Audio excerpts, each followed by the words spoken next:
Hello. Welcome to Science Unwrapped.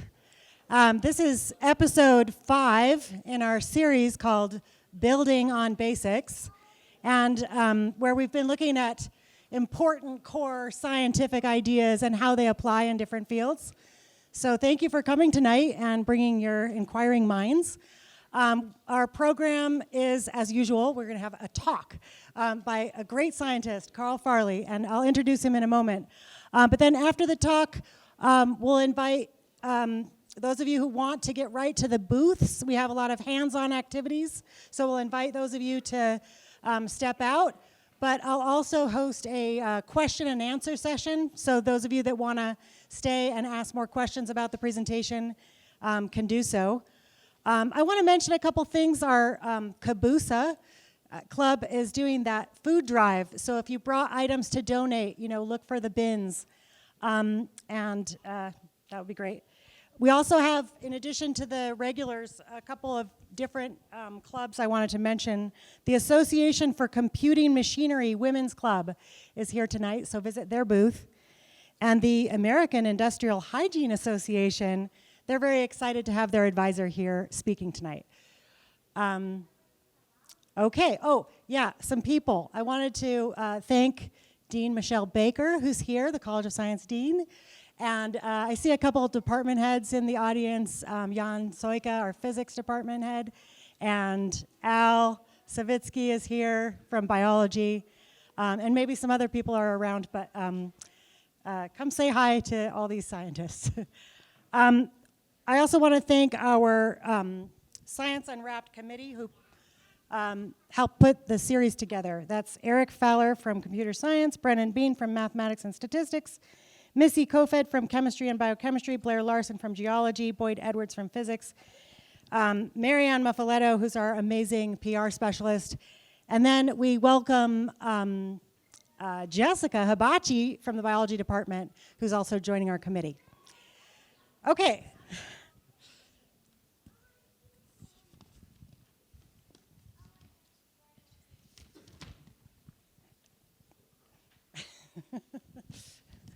Wrong paper. Here we go. So, tonight we welcome Carl Farley, an industrial hygienist who is a senior lecturer and academic advisor for the USU Department of Biology's public health programs. Among these programs is industrial hygiene. USU has one of only 4 ABET, or Accreditation Board for Engineering and Technology accredited undergraduate programs in industrial hygiene. It's one of 4 in the United States. Carl earned a bachelor's degree in occupational health and industrial hygiene from Utah State in 1998. He practiced professionally as an industrial hygienist and environmental engineer for 15 years prior to joining our faculty. His industry appointments include serving as manager of environmental health, safety, and security for Fairchild Semiconductor, as an industrial hygienist and environmental engineer for IM Flash Technologies, and as an environmental manager for Intel Corporation. Carl earned a master's degree in industrial hygiene from the University of Utah. He's a certified industrial hygienist and a certified safety professional. And in 2020, Carl became one of the first 5 industrial hygienists in the nation to become an occupational health and safety management systems registered auditor. So with this certification instituted by the American Industrial Hygiene Association, Carl provides both public and private organizations with high-level means of identifying and addressing potential workplace hazards. At Utah State, Carl teaches courses in industrial hygiene, safety, ergonomics, and human factors, and environmental health. His research interests include workplace stressors to human health, safety and well-being, including biological, physical, and chemical agents. In his spare time, Carl likes to get out into the great outdoors. He loves skiing and hiking and scuba diving. In fact, did you know that in Logan, there used to be a scuba event where there was underwater pumpkin carving at First Dam? Carl participated in that, and he tells me that the fish they really like the pumpkin guts. So welcome, Carl Farley. Thank you. I'm a bit of a loud talker. Is this volume okay? All right. I normally don't use the microphone. Yes, I would do anything for free dive as a teenager, including underwater pumpkin carving at First Dam on October 31st. It was that cold. Okay, welcome to Science Unwrapped. This year's theme is Back to the Basics, so we're focusing on scientific principles. Tonight, we're going to talk about waves, force, and torque. And specifically, I call this the science of safety. We're going to talk about those principles and then actually show you how we use them in the workplace as a profession. So we'll talk a little bit about, I'm going to do it since I'm one of the industrial hygiene professors and the advisor for it. I am going to put in a shameless plug for the profession. So we're going to talk first about the profession of industrial hygiene, and then we'll get into our waves, force, and torque, specifically with sound waves and what they can do, and torque, in other words, the mechanics of the body and what they can do. So industrial hygiene, the official definition up here, it is the science and art. Science, because you get to do some science. Art, because you get to work with people. And if you've ever worked with people before, there's an art to working with people. They're not quite as predictable as science is. So the science and the art to anticipating, recognizing, evaluating, controlling things that can harm you in the workplace. So I call industrial hygienists the rubber meets the road of safety and health. Anything that can hurt you, we can go out and kind of measure, quantify that, and then we try and control it so that obviously it doesn't hurt you. It's a great profession. As she was saying earlier, we're one of only 4 accredited at the bachelor's level. Normally this is a master's degree, but you can get it at USU at the bachelor's level. We have 100% job placement in the field, great salaries, very rewarding, helping people out. If I had to describe industrial hygiene in one TV show, I would describe it in 4. Is that allowed? I always say it's a mix of dirty jobs. Anyone ever seen Mike Rowe's Dirty Jobs before? Great show. They're going out there working with hard jobs, strenuous jobs, dangerous chemicals, things like that. We need to do those jobs. We also need to do them safely. So part of the job is kind of like dirty jobs. You go out in a workplace and you're looking, going, what? I can't believe they're doing that. Why would you stick your arm in that machine? We can do this safer, right? The other part of the job is how it's made. If you've ever watched the show, How It's Made, how stuff's made, because you get to go into lots of different places and just kind of see how it's made. I've been everywhere from mines, oil refineries, See's Candies factories. I spent a week in See's Candies factory. I had to work that off afterwards. Everything, you get to kind of see how stuff's made. And then also a little bit of CSI in there, because you do some kind of forensic incident investigations. I've been on teams, we had equipment just blow up on us one day. That's bad when your equipment blows up, okay? Or when people get injured. You're the one going in there and running the incident investigation to find out what happened. So you get some fun CSI. And as I mentioned earlier, you work with people. So I'm going to throw in a little bit of The Office there, because you've got the Dwight Schrutes and the Michael Scotts out there. That was the episode where Michael Scott drove the forklift and crashed and tipped everything over. And you have those days, too, in the workplace where you got to go deal with that. So that's a little bit about the job. We mentioned stressors that can cause you harm. Most of those can be compiled into one of 3 groups, okay? Either chemical, so if you're working with chemicals, gases, vapors, fibers, asbestos, silica is a big deal right now with quartz countertops. So chemicals that can harm us, Biological, COVID was a great example. Workplace, bacteria, virus, molds, even just the physical work capacity, working people too hard. So biological hazards.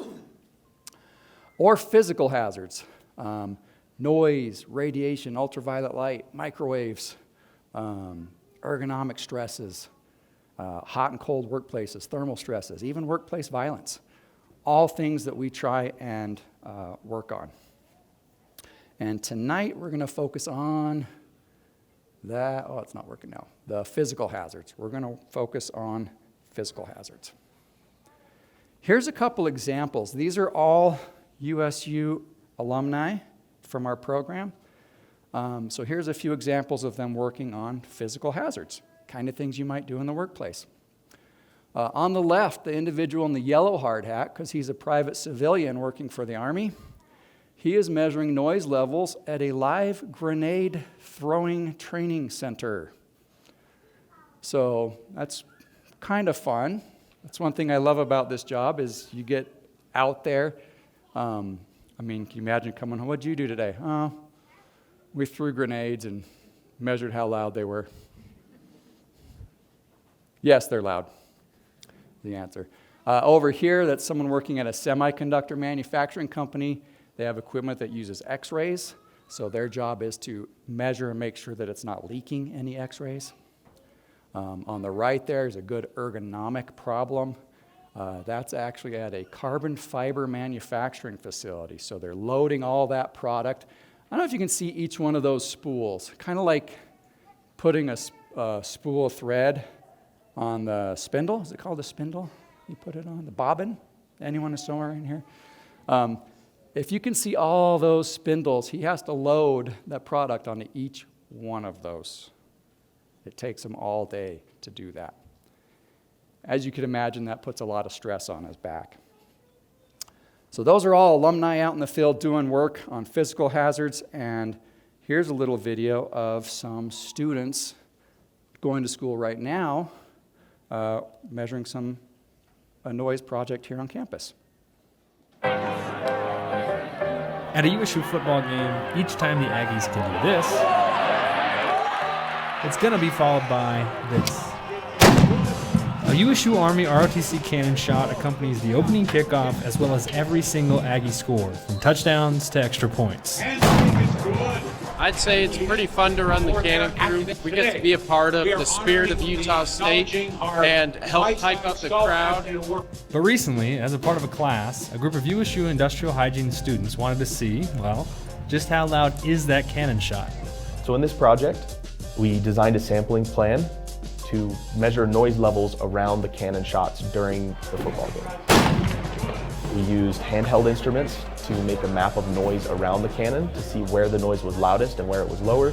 And then we also attached personal dosimeters to the cadets on their shoulders to measure their average noise exposure across a whole football game. Yeah, that should be good. Thank you. All this was done to get noise exposure data that these students can then give to the USU Army ROTC and the cadets. So the whole end goal of this presentation is to provide a report and a recommendation of what hearing protection is needed to adequately protect the cadets while they are firing off the cannon. So we're going to use that data and give them a recommendation, and we're also going to put together a report to present to the cadets about the information we gathered, basically just to educate them on safety. As a part of this, they also tested the overall crowd noise. But, again, the main focus was the cannon. With that impulse noise, we saw things over 140 decibels, which is quite high. So just making sure going forward, our recommendation is probably going to be including hearing protection overall, because they're not exposed for extended periods of time. It's not as big a concern in this regard. I love the work that I do. I love the program I'm in, because I get to take the science that I've learned, the skills that I've learned, and apply it to help people around. So in this project, being able to help some of our current and future servicemen as they go forward in their careers definitely has been worthwhile. All right. So some cool stuff they get to work on. So speaking of sound, let's kick it off and start talking about our waves, specifically sound waves, okay? So sound waves. Let's talk about what a wave is and what a sound wave is. So a wave is just a pressure disturbance. Ever stood in front of like the subwoofer speaker and you can feel that pushing some air against you? So if you picture that as the subwoofer just pushing, it causes a pressure wave, and that pressure wave just moves along through the air until it hits our ears, okay? And the wave you see below is just the measurement of the high pressure and the low pressure, and it just follows the wave function there. The wave, you've got the wavelength there represented by lambda, and that is actually the speed of the sound divided by the frequency. So let's talk about the speed. Speed of sound going through air is about 1,000 feet per second at our altitude. A little bit more than that, but around 1,000 feet per second. Anyone know how far a mile is? 5,280. Spot on. So a little over 5,000 feet makes a mile. Very good. So how long is it going to take sound to travel a mile, 5,000 feet, if it travels 1,000 feet per second? 5 seconds is correct. Fantastic. So, I don't know if you ever heard, but you can see how far away lightning is. When you watch the lightning, if you start counting, every 5 seconds is 1 mile away. So, we can, got a little video here. So, as we watch the lightning strike, start counting until we hear the thunder. Ready?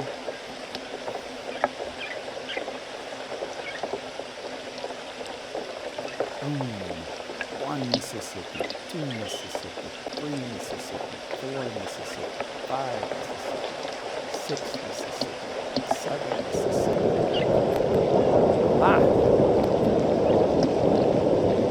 7 seconds. So that lightning flash was just a little over a mile away. And you could judge if it was getting closer to you or further away by counting that. Very good. Okay, we're 100% so far in the math. Tell your teachers to give you extra credit. Okay, those sound waves travel at that speed. Now, some of them have shorter wavelengths, some of them have longer wavelengths. So if you were to look at this, if this was 1 second, 0 to 1 second, this one would have traveled 1, 2, 3, 4 waves in that 1 second. So that'd be 4 waves per 1 second. We call that hertz. 4 hertz. This other one would be, 1, 2, 3, 4, 5, 6, 7, 8, 9, 10, 11, 12 hertz. So the waves per second that passes is what we call hertz. That's the frequency, or we also call it pitch. So that tells us if it's a high pitch or a low pitch, whether we can hear it or whether we can't. So let's try seeing how our hearing of the different frequencies is.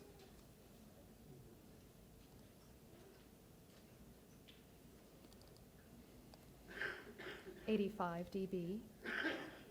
Okay, so what I want you to do, when you hear the noise, raise your hand. If it gets louder, raise your hand higher. If it gets quieter, raise your hand lower. If you can't hear it, keep your hand down. Ready?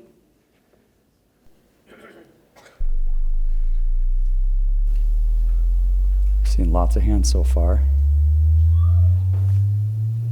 Almost everybody.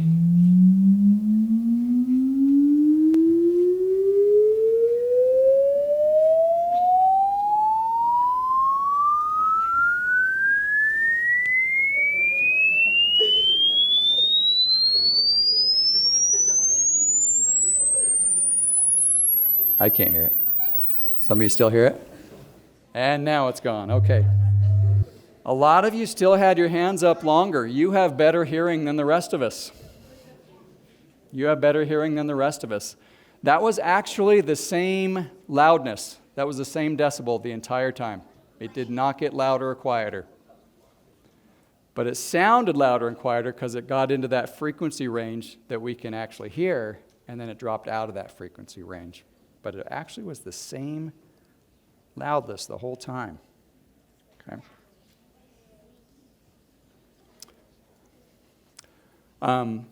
The pressure, the energy of those waves, we actually measure in a unit that's called decibels. It's a log scale. So just like the earthquake scale, the Richter scale. 10 decibel increase is a 10 times increase. If you go 20 decibels, that's 100 times increase. 30 decibels more, 1,000 times increase, okay? And it goes from 0, which is the lowest noise that humans can hear, all the way up past 100. But honestly, once you hit 100, you would have to be yelling to the person next to you for them to hear. If you've ever been somewhere where you had to really raise your voice to hear, that was over 100 decibels, okay? You can see it gets up to 120, 130 for a rock concert. And by 140, you wouldn't stick around anymore. It hurts too bad for you to sit and listen to any longer. So we've got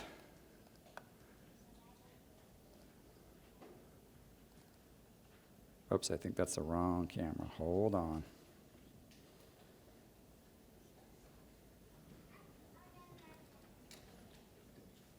That's the one we want. So we have a noise meter here, and we'll show you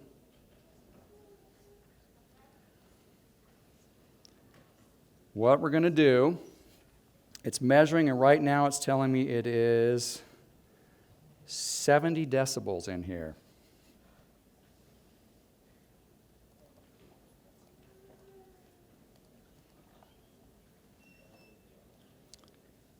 And we're going to see how loud we can make that go. Disconnect. No, we don't want to disconnect.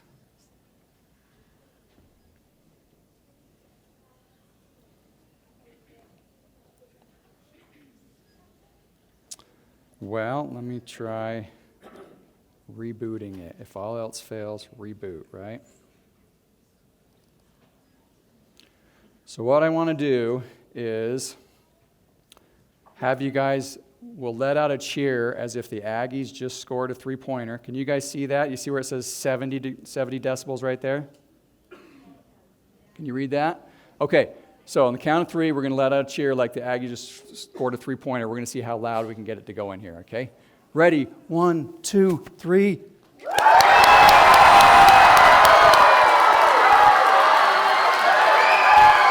All right.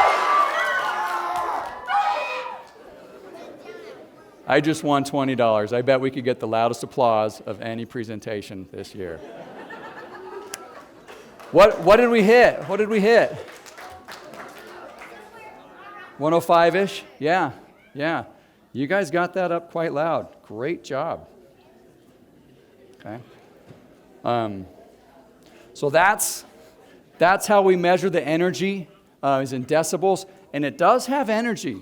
So to prove to you that sound waves have energy, our next experiment, we're going to do a little dance.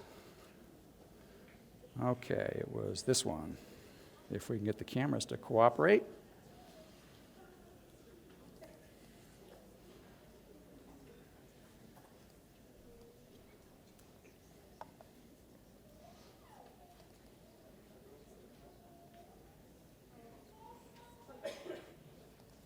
There we go. It's working. Okay.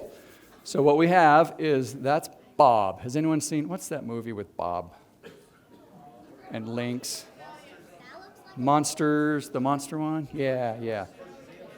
So we've got Bob over there, and we're going to hit it with some sound waves and see if we can transfer that energy to Bob. DJ Johnny's on over there on the turntable.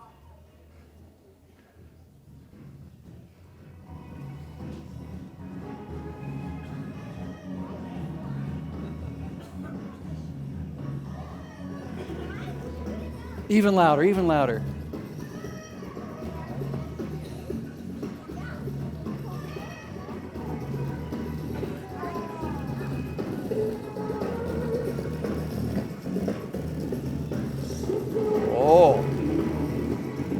see that?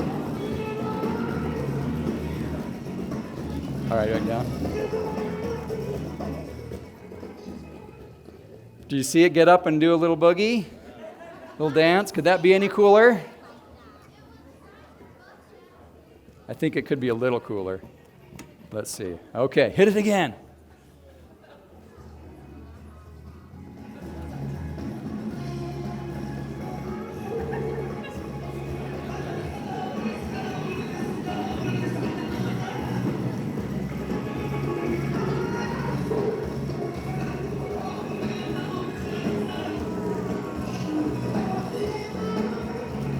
All right. And back it goes to solution.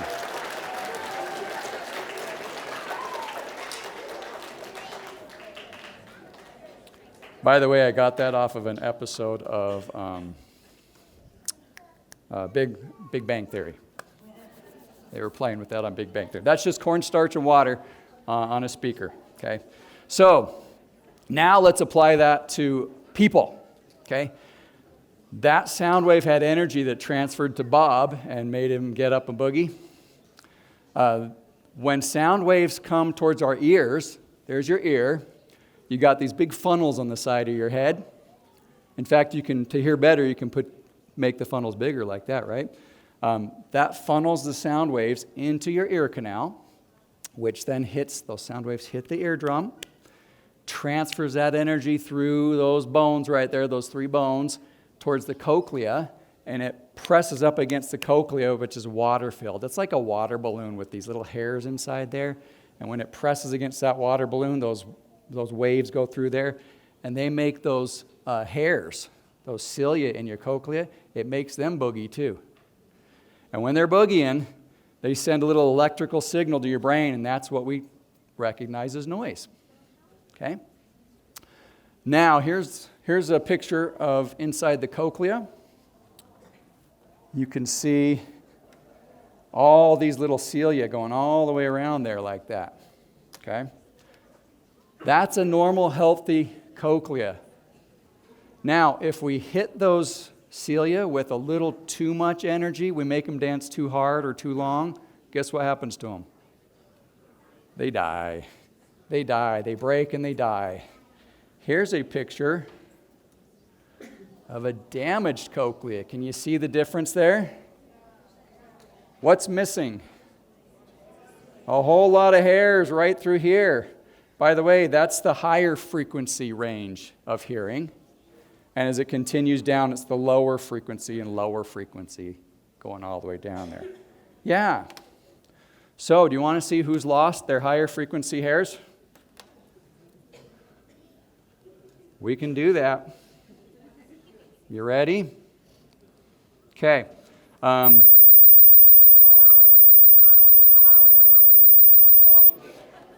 Who did not hear that? Those that heard it, what did it sound like? It was torture. Should we play it again on infinite loop?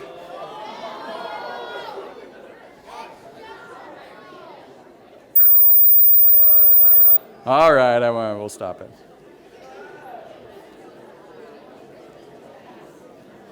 Those of us that couldn't hear it, and by the way, by about age 40, most of us have lost the cilia, those hairs that detect that frequency.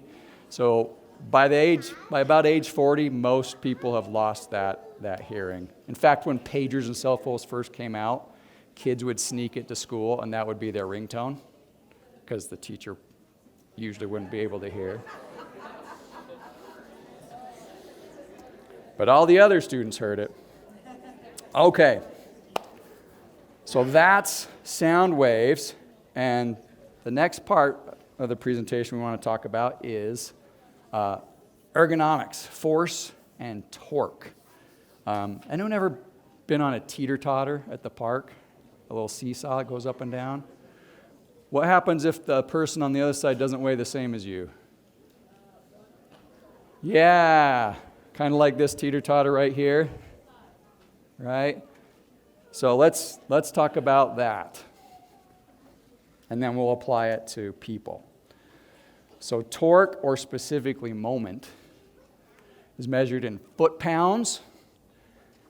You go out a distance, and you put a weight here, and then the weight times that distance is the moment. The force, I should say force. Force times the distance is the moment. So here's a teeter-totter, just like at the playground, and you got 2.5 pounds, like I do right here, on this side, and that's 2 feet out. This is the fulcrum right in the middle. So what do we need to have on this side, 2 feet out, to make it balance? The same weight, yeah. So put the 2 pounds on there, and it comes to balance. Almost. It's a little, not quite perfect, but yeah.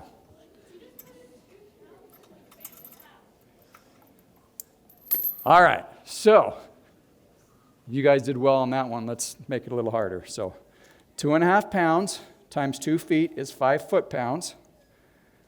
What times 2 is 5 foot-pounds over here? Well, 2.5. You guys guessed it. Now I'm going to make it harder. Ready? What if we lop off that right side so it's only 1 foot? We still have 2.5 times 2 equals 5 foot-pounds. What times this 1 foot will equal the 5 foot-pounds? 5. Nice. So now we got to bump that up to 5. So we'll get a 5 pound. We'll put that on the other side and see how she balances. So we go 1 foot in, and sure enough, she's balancing. Math works. Okay, now we're going to make it even harder. We're going to lop off most of that right side so that it is just 0.17 feet. That's 2 inches.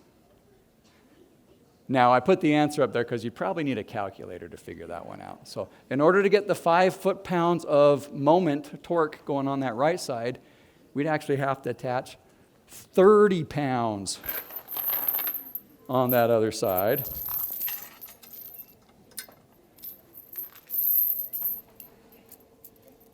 So let's try that. We need our 25 and our 30. Or sorry, 25 and 5 to get 30, all right? The chain does weigh down some. You're very smart. At this weight, I'm hoping that it's negligible. But we'll see.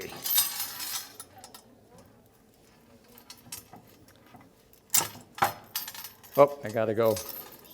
It's too short. Too long, I mean. So we have to go a lot shorter to get that to hang.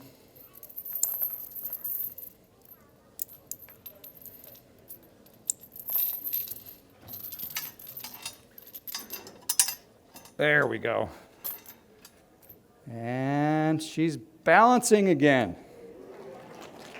Woo! So, we also call that leverage, right? If you want more torque, come out here and you push with a longer leverage and you can get a lot more torque on there. Now, the reason I did that, need my friend Bones here, is because this is exactly like your body, okay? You've got, if you were holding a weight in your arm, 2 feet out, your back is the fulcrum, you're going to tip over unless you also apply that same moment force on the back side. And these bones right here, your muscle attaches about 1.5 to 2 inches out. So your back muscle right here, those big back muscles, the erector spinae, they only get 2 inches to push. Okay, so if you were holding, and I'm giving the answers here, if you were to hold 50 pounds in your hand, 2 feet out, your back muscles would have to push downward with 590 pounds of force in order to keep you from tipping over. Okay? Which means your spine is now seeing both of those weights, the 50 pounds on that side plus the 590 pounds on that side. It's seeing 640 pounds of force. Now, what happens when you get more than that much force?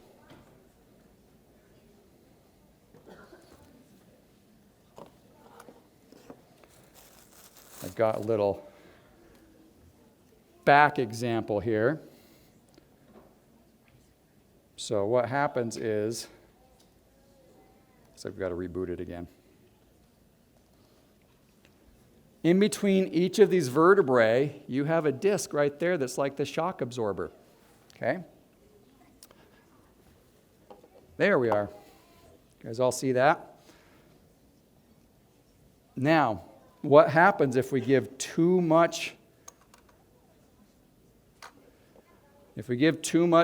pressure? Watch what happens. You see that? It squishes out the side. By the way, this is all your nerves running down in your spine, the spinal column right there. So when this pushes out against your nerves right there, it hurts. I see a few faces in here grimacing because you've had this happen to your back before. When that hits the nerves, game over. You're done for the day. You're out, okay? And that happens around 700 plus pounds is when that tends to happen to your back. So too much can cause that herniated disc. As an example, we've got here a little meter that measures muscle activity. So we got Professor Bernhardt here, if you wouldn't mind coming on up. We're gonna calibrate it on your arm for starters. Arm. Okay, I thought you were gonna strip me down.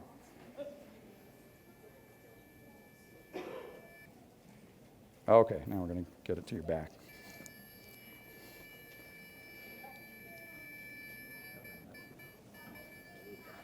Okay, so now lean backwards and just relax. Can you guys see that and hear it? That's measuring his muscle activity. Now, if we were to give him, quit flexing. Show off.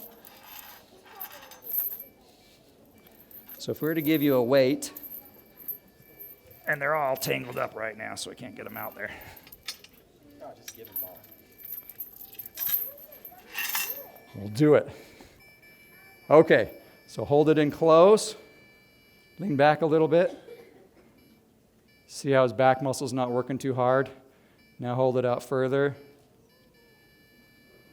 Bend over a little bit. Even worse. Now, interestingly enough, I have this on the right side muscle, so hold it in your right arm.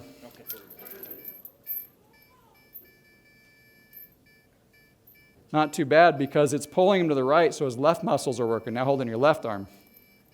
A little further out. And I work out every day. So the right side's working real hard to keep him from tipping over. And then you hold it back in and relax. Okay, thank you. And it goes right back down. All right, thank you. Let's hear it for our volunteer.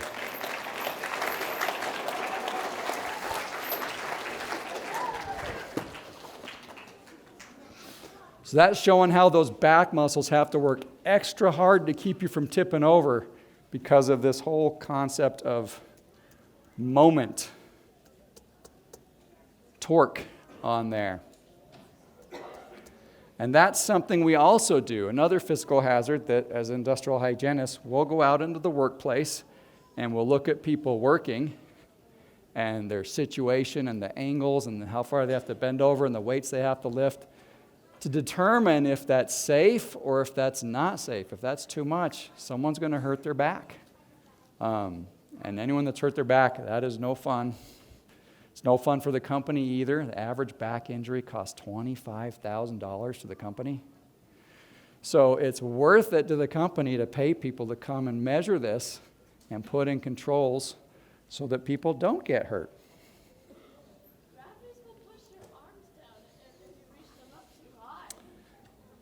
Rabbits?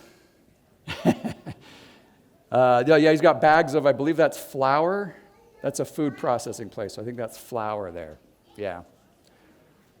Okay, so in summary, we talked about, waves, force, and torque. But waves and force was our sound waves, and we learned that sound travels through air. It's a transfer of energy through the air, and too much of that energy hitting your ears can cause permanent hearing loss. We also talked about force and torque as it applies to our bodies.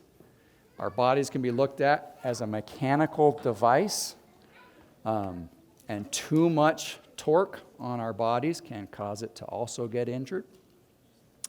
I also hopefully introduced industrial hygiene to you guys. It's a great major, one of the applied sciences here. You get to do a little bit of chemistry, a little bit of anatomy, physiology, physics, and you get to put that all together to try and help people and save people from getting injured.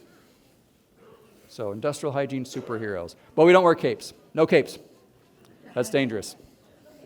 If you've seen the movie Incredibles. All right.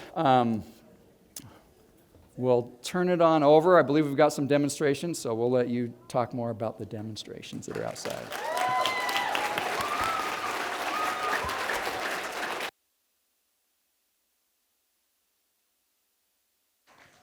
Thank you very much. That was a really fun experience. So we're going to have a question and answer session now. But for those of you that want to get right out to the activities, our various clubs are ready for you. And there's refreshments, cookies, and lemonade, I believe. So we'll take a moment. And those of you who have questions, just stay seated. Questions? I see a hand up here in the back. I'm going to start with you in green up here.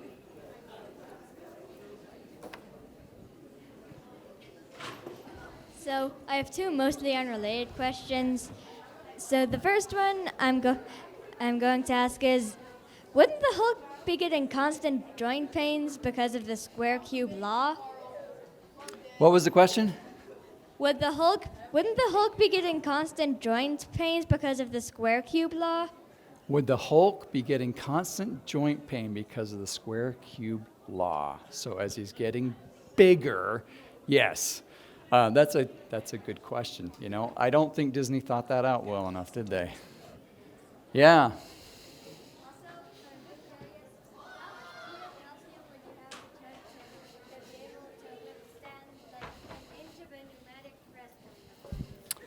I don't know the answer to that question. Good question. Oh, I already told you. A lot. All right, another question. So you mentioned our altitude sounds about 1,000 feet per second. So is that higher at lower altitudes and even quicker in like water and other denser things? I totally forgot the slinky. We were going to shoot the little wave across and show the slinky. Answer to your question is yes, absolutely. In water, for example, sound travels about 4 times faster than it does in air.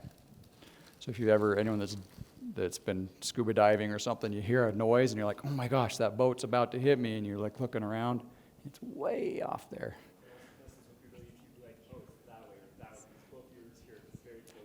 Yeah, so increased density, the wave travels faster through it, including even like a steel railroad track. That's why when you don't walk on railroad tracks, kids, but you know, they always say put your ear down on the track because you can hear it really far, because yeah, it'll travel really fast on steel. We have a question over here. When we were dealing with the weights on the beam, is that you had more power when it was farther out. You needed less weight when it was 2 feet away. So is that related to leverage? Yes, exactly, yeah. Leverage is the same thing as moment or torque, as we called it. It's foot-pounds, so you're right at the fulcrum. You're calculating how many foot-pounds. So this 2.5 pounds times 2 feet was 5 foot-pounds. If I'd have gone out further, I could use a lighter weight to equal that. So yeah, that is exactly what leverage is getting a longer moment arm to increase the foot-pounds.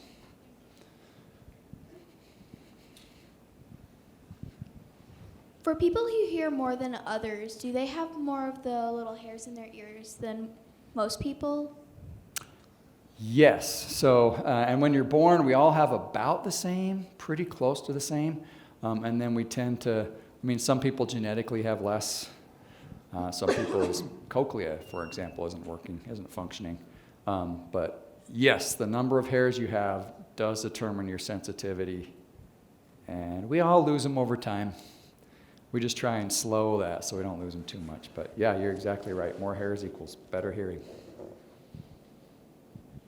Does the line of density versus the speed of sound, is that a straight line? Like, is it density times something equals speed of sound? It's gonna be kind of curved.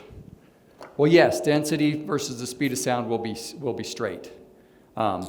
But if you're talking about air pressure and altitude, it's going to be curved because density does not go up straight with altitude. It curves off. But yes, you're exactly right. It's a one-to-one correlation of density to the speed of sound. So sound travels slower at elevation than it would at sea level by a little bit. You defined moment earlier as force times distance, but I thought that was work. Are moment and work equal to one another? Or is there a distinction, like is work force times displacement? Yes, force times displacement, and then force specifically times the distant measure is moment. Yeah, but very good. Yes, work is also force times the distance that you've moved something. Well, then is there a correlation between work and moment?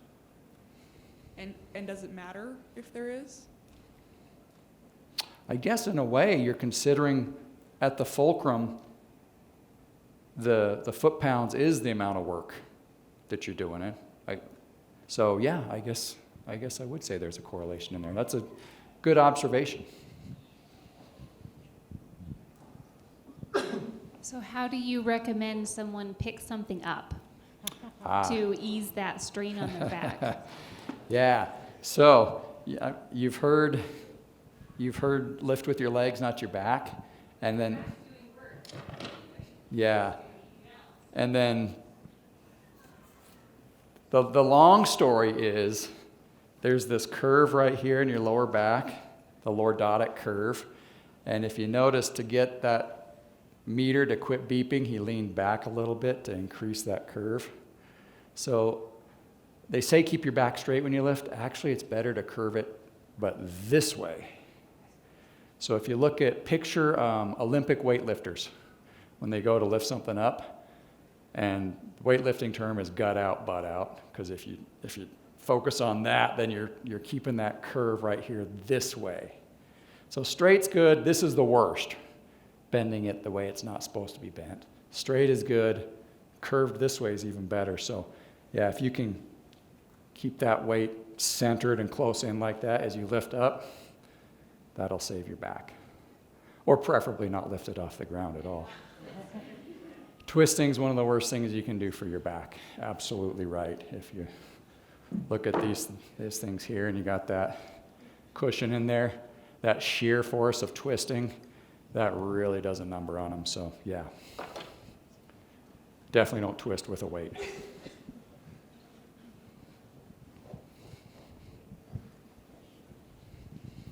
Would you recommend this as a profession, like money-wise? I would, I absolutely would.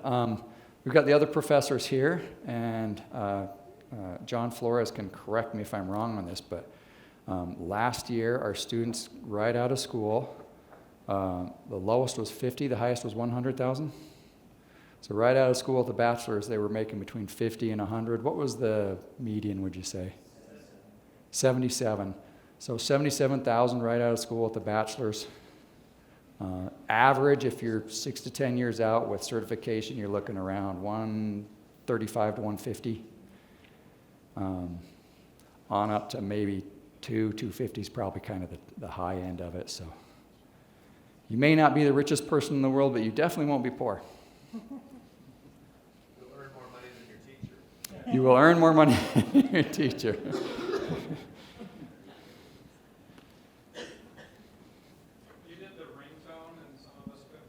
Yeah.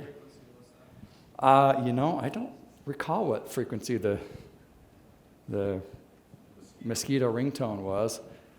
We can actually measure frequency with that, so we could actually measure and find it. That's what those meters do, is they measure the loudness, the decibels, and we can tell which frequency is making the loudest noise. Do you know offhand what frequency that would have been about, the mosquito ringtone? He's not playing with me, by the way.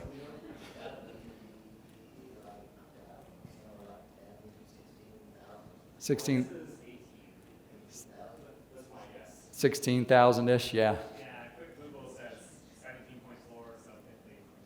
Okay, so when they say 20 hertz to 20,000 hertz, that 20,000 hertz is younger. That's a young man's game right there, yeah.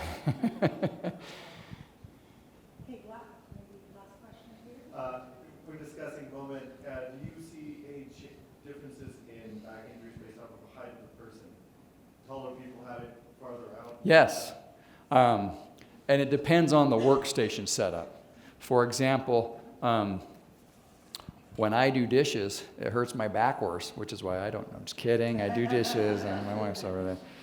It's lower, so I find myself bending over more. Something that they'll have you do is, if you find that you're too tall for like the dishes and stuff like that, instead of bending over, be sure and lean in and just rest your thighs and knees against it, and try that. That takes a little pressure off your back. An adjustable work surface is probably the best thing, because then you can get it. What about like free lifting? Like, I don't know, like a UPS driver that's pulling boxes. Are shorter people, taller people more likely to get injuries, or it's about the same? I'm not sure that I've seen data on that, but where they're picking it right up off the ground, that's interesting. That'd be really interesting. Lots of other things come into play too, though. Health and fitness of the person. So you can have a tall person, but if they're fit, their body can handle more of an insult to it than someone that might be shorter. But yeah, height of the worker does matter based on the height of where you're like lifting and having to set things from. All things equal, that's a good question. I haven't seen a study one way or the other on that. Thank you again so much for answering questions. If you have more, you can come on up, but let's give Carl one more round of applause. Thank you, everyone, for showing up.